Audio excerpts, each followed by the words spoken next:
Let me warn those colleagues who are privileged to be in power or to serve the state, that time will come when they'll be made answerable in their individual capacities. What's up? My name is Ken Bimbo, the MC with the sauce. Don't forget to subscribe to Jake. To take over these issues. That's last week. Thank you, IP. Thank you. Okay.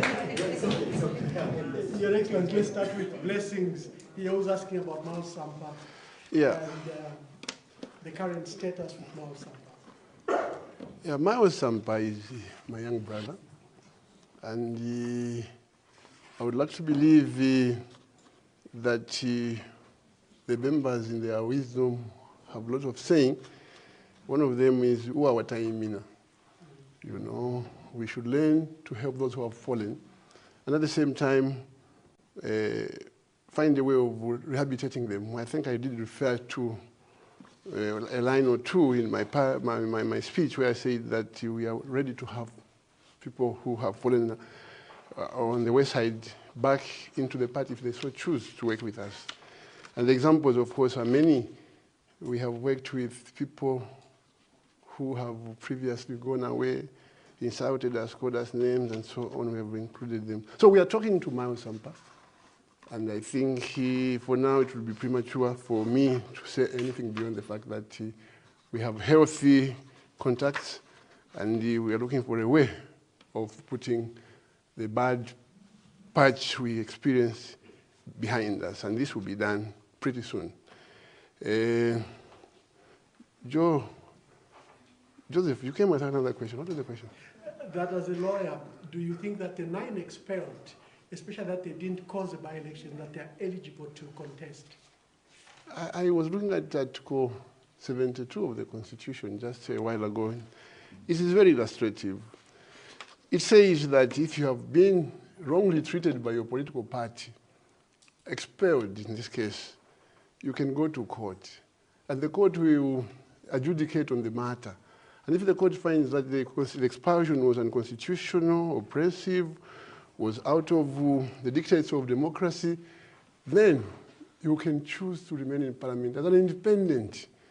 That is what the law says. But if the court so finds that you are indeed guilty of some misconduct or wrongdoing, and the party was correct in rejecting you or expelling you, then only then do you lose the seat.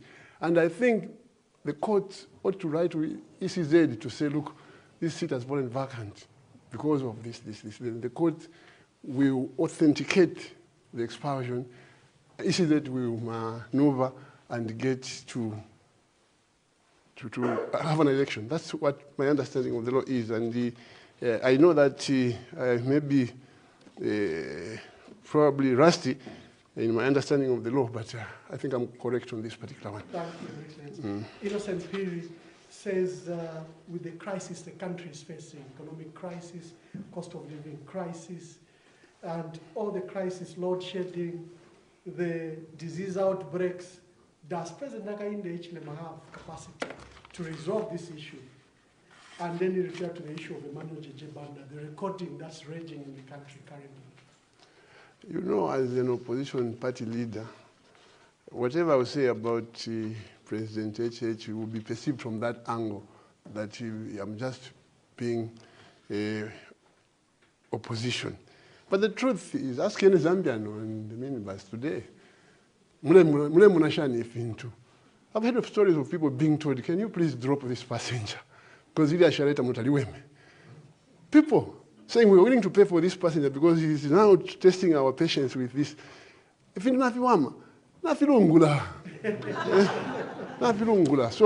so probably the public can answer that question for you. You are a journalist, and just to go and jump on the minibus to Matero today and try and exhort and sing praise for HH, and you see how they will treat you.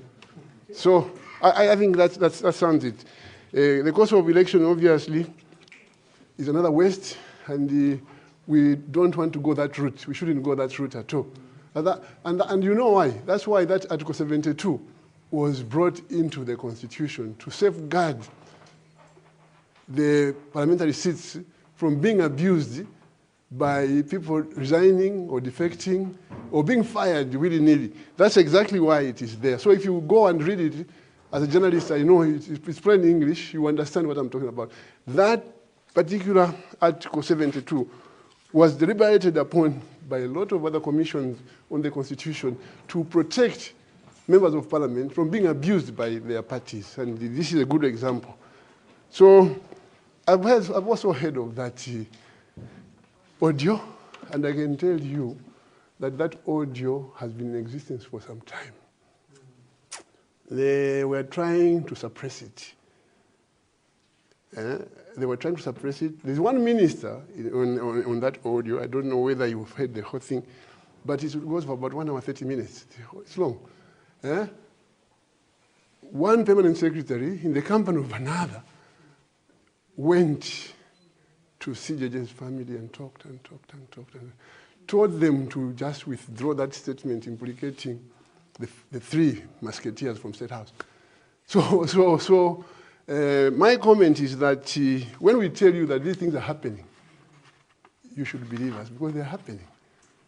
And you know, what I can tell you is when you get thugs or criminals, you give them state power. This is what happens. That's what happens. So we need to wake up and fight to restore decency, integrity, and morality amongst our leaders. We never did that ourselves. We never did. If we did, they wouldn't have even managed to campaign and get into power. We never did that. And I don't think any well-meaning Zambian who is privileged to be at the highest level would let his men do what is being done. Because he was supposed to check them up and say, sorry, you can't do this. And let your word be your word. But the hypocrisy we have seen, I know that he will be compelled to say, no, I don't support this. It's what me. But meanwhile, he's telling them, I'm Baume. So that's what he does. So I think it's a shame, an indictment on the executive that they are doing criminal acts in the name of the state. And that should not be allowed. But time will come when somebody will be made to answer. And those who are accepting to do wrong things in the name of superior instructions will be personally liable. That's the bad part of this experience. So if you follow instructions from your boss, which are criminal in nature, and you execute them, when the time comes, the buck stops at you as a police officer, as a civil servant, as a government agency, to answer to the people of Zambia. You won't say, no, I was sent by President HH. You won't say that at all. It will not be a defense. So let me warn those colleagues who are privileged to be in power or to serve the state, that time will come when they'll be made answerable in their individual capacities.